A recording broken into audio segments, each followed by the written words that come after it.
Good evening, everyone. Welcome to the show. I'm Lionel Bienvenu. Tim Tebow's completion percentage, just over 40%. Tebow's winning percentage, 75%. Which one do you want? Here's the rundown for tonight's show. You can't spell Tebow without a W.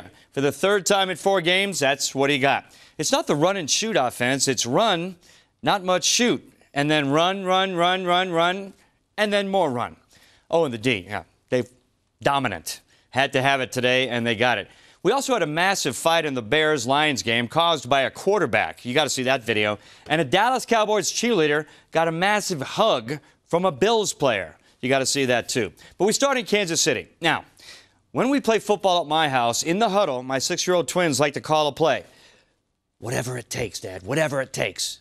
Exactly what Tim Tebow calls it, too. Whatever it takes. You can call it old school, unconventional, unexpected, somewhat unbelievable. In this day and age where Aaron Rodgers, Drew Brees, Tom Brady, Phillip Rivers all average over 300 yards a game passing, Tebow's averaging 131 yards a game. Yet Tebow is 3-1 this season. Oh, wait, hold on. He's had help. Today, the team was bigger than Tebow. Broncos defense got it started right. Chiefs' first possession, rookie Von Miller. That's a man on Matt Castle. Chiefs had to punt. Then Broncos, some read option, mostly just basic handoff and run. No Sean Moreno, a hurdle to glory. That was beautiful. 25 yards to the 5. Watch this again. Airborne and kept on going. This was a bad scene. Willis McGahee down on that drive with a hamstring injury, did not come back. Willis says he could have returned if they needed him, which is good news. Broncos scored a couple of minutes later. Tebow, 7-yard touchdown run. He had 43 yards rushing, 7-0. Next possession, more disaster. No Sean. Now he's the workhorse without McGahee, right? Not anymore. 22-yard dash, but he didn't get up. He's got a knee sprain. Broncos say it's mild, but he was out. Doubtful for the Jets game Thursday night. Did I mention defense? I think so. DJ Williams whacked Matt Castle. Broncos later got a field goal to lead 10-0 at the half. Third quarter, Chiefs' first drive, the distance. Play action, 1-yard pass to LaRon McClain. It was 10-7. Then with under 4 minutes left in the third quarter, finally it happened. That is Tebow's first completed pass. The first one. Nice yak for Matt Willis. 13 yards and first down, yards after catch. Fourth quarter, the big blow. 3rd and 11, Tebow in the pocket. Eric Decker got a step, a yard of separation, and Timmy put it right there. Like a bolt of lightning from the sky. 56 yards, capping an 80-yard drive, 17-7 Bronx. And that was it. Tebow would not complete another pass. Didn't need to. 4th and 5 for the Chiefs. Elvis stormed the castle. Broncos took over. When Casey got it back, more sack. Joe Mays and Elvis took down Matt. Chiefs did get a late field goal, but the Broncos held on. Tebow, he won it. Lance Ball, 96 yards rushing. Brilliant offensive line. Defense, another complete team victory. Broncos and Chiefs now at 4-5. Broncos with an option-based run game, hardly any passing. How is this happening? Tim would like to think they could go by air if they had to. However the game's going, if we need to start throwing it, hopefully we'll be able to consistently throw it and be successful doing that. And, but we got something good going right now. We got to continue and stick with it and continue to just get better overall as a team. We're just trying to be efficient, do what it takes to win in this league. And, there's a formula that, has worked over many years. And, we were able to move the chains and, should have got a little more than 17 points, but it was enough for us to win. I think the team believes in what we believe in, and we just got to continue to execute and be consistent. Tebow, 25% completion percentage today, but 1 touchdown, no picks, and somehow his passer rating, 102.6. That's crazy.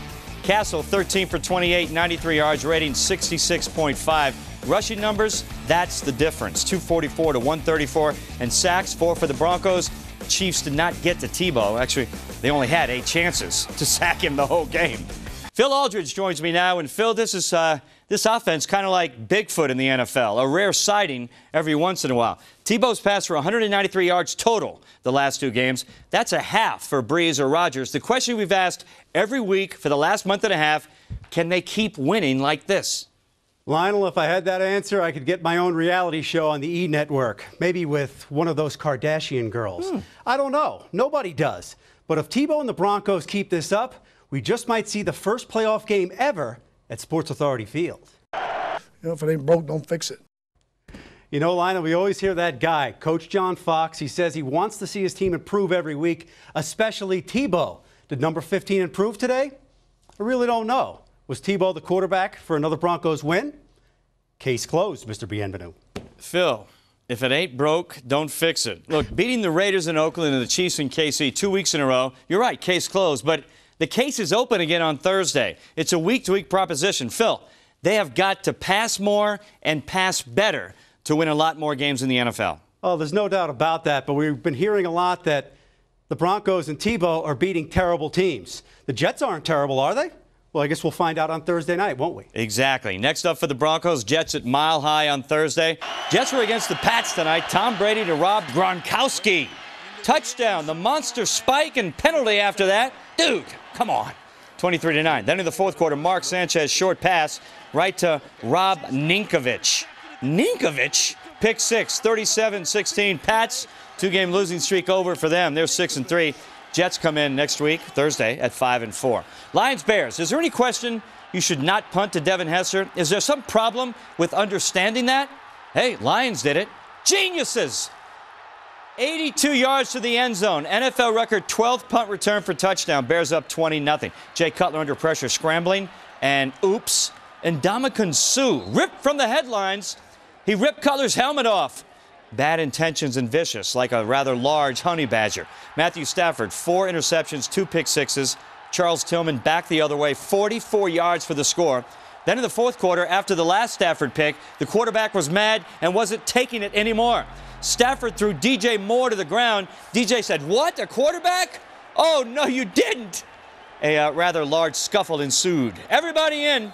Knuckle up. Bears won 37-13. Bills-Cowboys, after that most overrated player poll came out, and Tony Romo was second behind Tebow, Romo responded. 58-yard touchdown pass. He was 23 of 26 with 3 scores.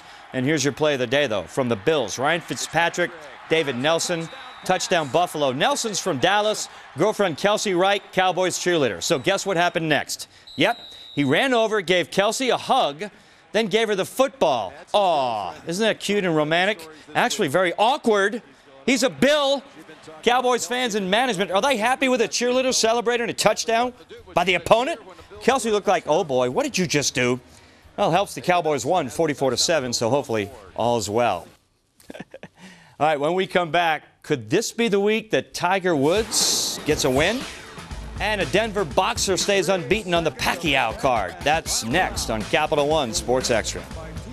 Welcome back. Rams-Browns, not the marquee game of the week, but you got to see this. Sam Bradford to Brandon Lloyd. Oh, my gosh. We've seen that before, Broncos fans. Lloyd did that for Tebow in the game before he left. But Brandon, did you hear? Tebow and the Bronx have won 3 out of 4, man. But the ending, ouch, another nail in Cleveland's box. Last play, game-winning field goal, bad snap. Phil Dawson missed it from 22 yards. That's like an extra point. Missed it. Rams won 13-12. They're 2-7. The Browns are 3-6. Back to the Broncos game for a minute. Jonathan Baldwin, the catch of the day, that never happened. Penalties offset it, so it was no play. But Baldwin caught it on the back of Brian Dawkins, wrapped his arms around Doc, who had his arms raised, and brought it down. Well played. But again, it didn't count. All right, Avalanche. How much longer can Pierre Lacroix sit and watch this when attendance dips to about 10 grand a game? Avs are 2-6 at home. Joe Sacco has to be under intense pressure to turn this around, or else I don't know how he's going to last much longer. Patrick Waugh could be waiting by the phone. All right, huge night of boxing last night. Manny Pacquiao against Juan Manuel Marquez, take 3. Controversial decision. Manny won a majority decision. Pacquiao, lots of people irate and bent out of shape, throwing bottles in the ring. They thought Marquez won this fight. All right, in the same card, Denver's own Mike Alvarado blasted Britas Prescott of Colombia with uppercut after uppercut in the 10th round. Uppercuts! And Mike escaped with a TKO. Alvarado now 30-0. He's back in Denver and has got to start talking about a title fight for our guy. NASCAR Cobalt Tools 500 second lap. Regan Smith of Denver's own Furniture Row Racing Team tangled with David Reagan, crashed, and Regan finished 38th. Man, he has no luck these days. Casey Kane won, Carl Edwards second, Tony Stewart third. So Edwards leads Smoke by 3 points in the chase for the Cup into that final race.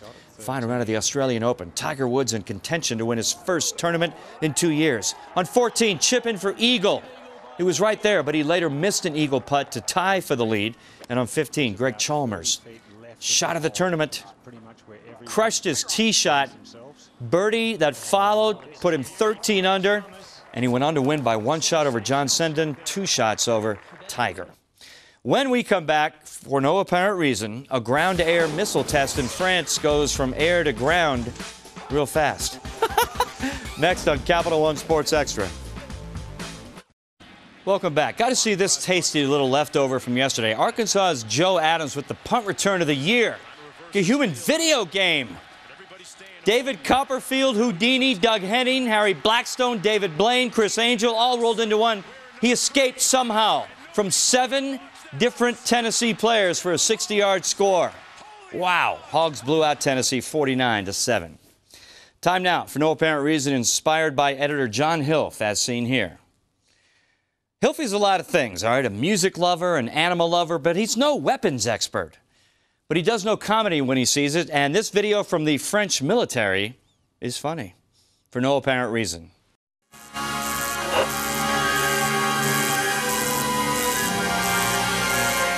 Here we go. French Army has this new technology, a new ground-to-air missile. Here's the test. Fire it off. Let's see what we got.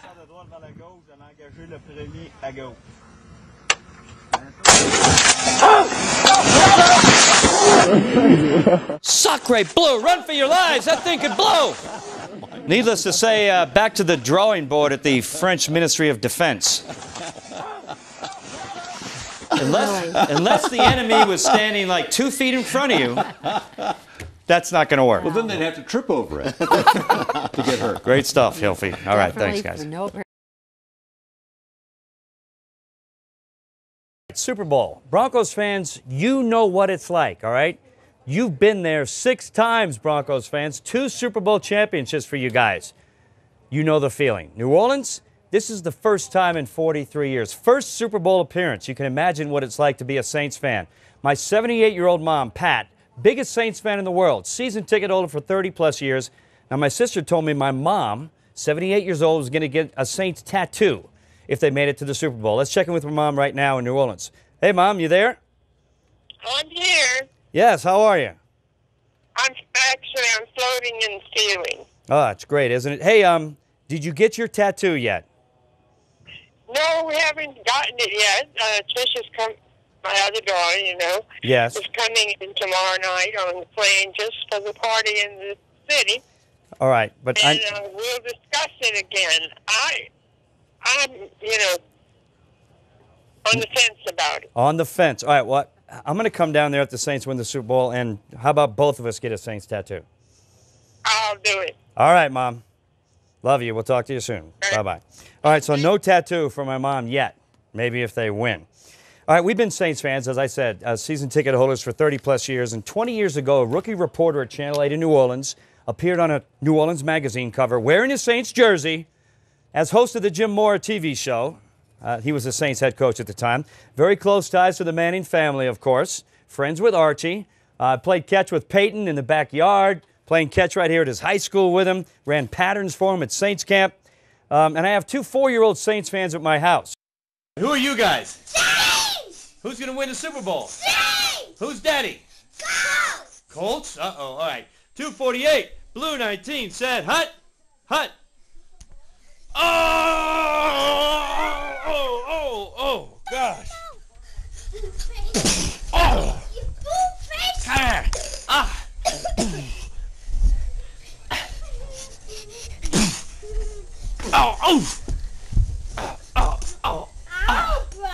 Touchdown. Well, the Saints won that game for sure. I believe the score was 42-0. Oh, and a simulated Super Bowl played today on Madden 2010. It looks like Reggie Wayne going for a touchdown. In that game, the Colts won 34-20. Mike, I feel like I was run over by a truck. Bad shoulder, I got a hurt knee. It was just 4-year-old Bryson Quinn, but they're a little rough when it comes to football. They get flagged for that? Yeah. No, there was no referees to be found. I saw a forearm I said holding, to the face. I got clipped in the back. There was illegal roughness. Nothing was called. No ref? No Where's referee. Mom? She was upstairs saying, hey, don't hurt anybody down there. That's right. Yeah. And don't break anything. Yeah, exactly. Okay. Well, what fun for you guys. That's such a great thing in the family. It's so close with all of the New Orleans ties. This is Exactly. terrific. As I said, I mean, Broncos fans know the feeling. 6 times they've been there, but for New Orleans, first time, it's incredible. Yep, absolutely.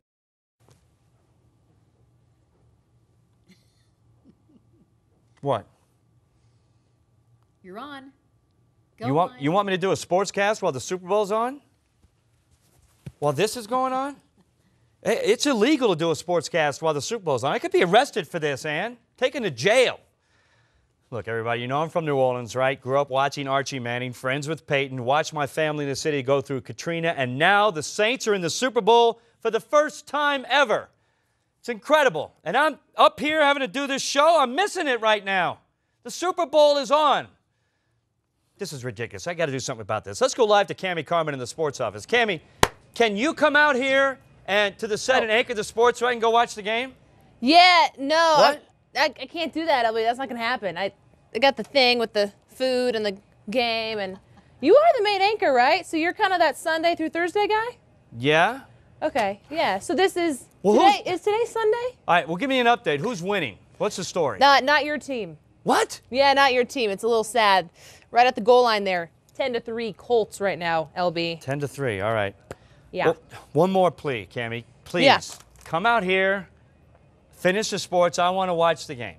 Yes? Nah, can't do it. I've got my food. No. I signed up for the weekend gig, so I'm good here. I'm good. Carmen! Wait till I get back there. All right, thanks for the Super Bowl update, Cammie. Enjoy yourself over there. All right, if you're watching me right now, you're not watching the Super Bowl. So I need to know why that's happening. Log on to thedenverchannel.com, send me an email, tell me why you are not watching the Saints and Colts, and you're watching this doofus with a Saints shirt on Channel 7. I'll read some of the emails tonight at 10:35 on Sunday Sports Extra.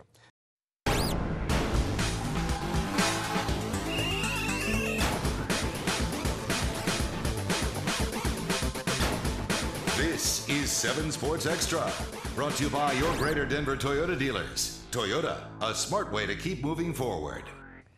New Orleans gone wild, everybody. You can say that just about every night of the week, but tonight the biggest celebration in New Orleans since 1814. The Saints are Super Bowl champs for the first time in history, and there was a small celebration in the sports office at Denver 7 tonight as family and friends in New Orleans and Miami text messages and calls. It was a little tough to get any work done tonight. Good evening. Welcome to the show. I'm Lionel Bienvenu. Excuse me for this slight wardrobe change for tonight, but hey, the Saints are champions, everybody. Champions! Hey, Mike! Yeah! Way to go, man. Thank you very much. Mike, have these, I'm so please. proud. Here. I get these? For you, yeah, man. Oh, Thanks for the man. support. Sorry we beat Brett Favre in the NFC Championship. No, look, sports, coat, and T-shirt usually don't go very well, but you got to understand the Bienvenu family, Saints season ticket holders for 30 years. I grew up going to Saints games, suffering through losing season after losing season, then working in TV in New Orleans, covering the Saints for 16 years. Broncos fans, remember 1998? Remember that first one? That's the feeling. All right, here's the rundown for tonight. Who dat? Not the Colts. Saints dominated the second half tonight. The picture of the day, Drew Brees and his son on the field. We'll show you that. More pictures from the French Quarter and Mardi Gras ×2. More Brandon Marshall news tonight. What owner Pat Bowlen said about Brandon's future in Denver. And a 14-year-old swimming phenom from Denver already looking for Olympic gold. But we start in Miami. The 44, coin toss, former Bronco and now Hall of Famer Floyd Little on the field. Saints defensive back Tracy Porter, SB44, cut into his head. This dude would come up huge quickly. Stay tuned for that. Colts already up 3-0. Peyton Manning, perfect strike to Pierre Garçon. Got behind the D and TD. 10-0. Was thinking this could get ugly. Dwight Freeney, questionable, torn ligament in his ankle. He's a monster out there. Sacked Drew Brees. Saints got a field goal, 10-3. All right, then the Saints, 4th and goal at the 2, handed to Pierre Thomas, and he was stuffed.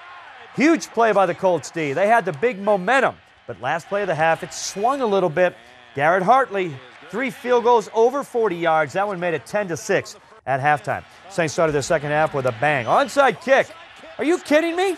If you don't get that, Peyton gets the ball on the Saints 40. It worked. The Saints got it.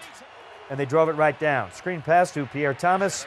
He did this against the Vikings. Great blocking, cut back, P.T. Cruiser. Dive for glory.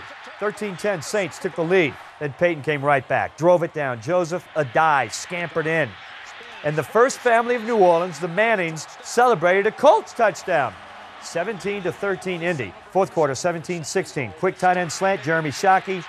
Touchdown Saints, up 22-17. Now you got to go for two, make it a 7-point game. Breeze to Lance Moore, caught it, was kicked out of his hands and ruled incomplete. But Sean Payton made the challenge. Replay showed Moore caught it, broke the plane with the ball, and that was it, right there. 24-17. Then the biggest play of the last 44 years for the Saints. Manning driving for a possible tie, picked off by Tracy Porter. The guy who picked off Brett Favre's last pass, and he's going to go. 74 yards, and that was it. 31-17 Saints. The Gatorade shower for Sean Payton, and the ride on the shoulders. Drew Brees, MVP, 32 of 39 for 288 yards, 2 touchdowns, and this is the moment. The moment captured. Brees with his little son. Drew had tears in his eyes. He carried an entire city on his back. The Lombardi Trophy coming through, carried by Len Dawson through a gauntlet. Touching the trophy as it went by, Sean Payton lifted it up, almost threw it. Super Bowl champs, there's nothing better, and owner Tom Benson let it all hang out. And not only the city, but this whole state. And Louisiana, by the way, in New Orleans is back. And this shows the whole world we're back. We knew that we had an entire city and maybe even an entire country behind us. And what can I say? I've tried to imagine what this moment would be like for a long time, and it's even better than expected. It was all meant to be. It's all destiny. And what can I say? The birth of my son this year as well, in the first year of his life, we get a Super Bowl championship. He's been my inspiration as well, so just doesn't get any better than that. Hey, I give the Saints a lot of credit. They played well in all phases, made some critical plays on special teams. Defense made stops when they had to, and Drew did a good job getting his team in the end zone. They deserve to win today.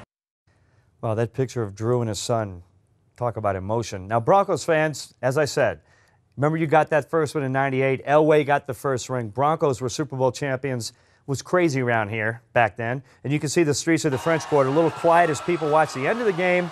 And then when the game was over, the dancing in the streets began. When the final score was posted, people started pouring out of bars into the street. Everybody I talked to back in New Orleans tonight said fireworks went off. Yeah, you can see them right there. Maybe a little bit dangerous. Everybody coming out of their houses to celebrate. The streets packed up, people honking their horns, hugging each other. It was an awesome scene, and it's nowhere near ending. As we go live now to Bourbon Street and my boy Ben Lemoyne. Ben, you and I have seen lots of Mardi Gras celebrations, but this is different. What's it like down there now? Hey, you know what? This is so much different, Lionel. I love the fact that you were a season ticket holder. That's wonderful, because I'll tell you what, there's a lot of season ticket holders out on this street right now. Completely different, however, like you said, from Mardi Gras. I've been to Mardi Gras, I've been to Jazz Fest, I've been to all the wonderful things that New Orleans has to offer, but I have never seen an energy like this before, and hey, it's for good reason. Believe it or not, you guys might know that the game was in Miami.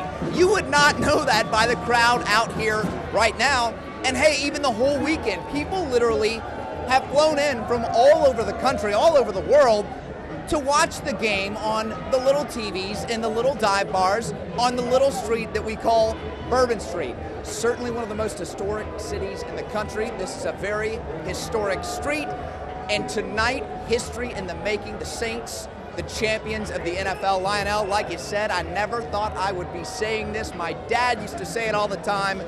No way it's going to happen. No way the Saints are going to go to the Super Bowl. Certainly no way they're going to win. Hey, it happened tonight, and you're seeing the residual effect of that. I'll tell you, I was in a little bar underneath the hotel when all of this went down at the end of the game. As you said, people flooded out onto the streets all over the French Quarter right now. Look, Bourbon Street's only yay big, right? You can't even see the concrete. You can't even see the pavement in a lot of parts of this street. And look, it's getting kind of late here, but I have a feeling that they're having a parade on Tuesday for the Saints, as they should, a well-deserved win. I don't think anybody's going to be leaving here possibly until Tuesday. All right, Ben, thank you so much. Yeah, nobody's going to work tomorrow in the Big Easy. I guarantee you that. All right, Ben, have a good time tonight. Thank you so much.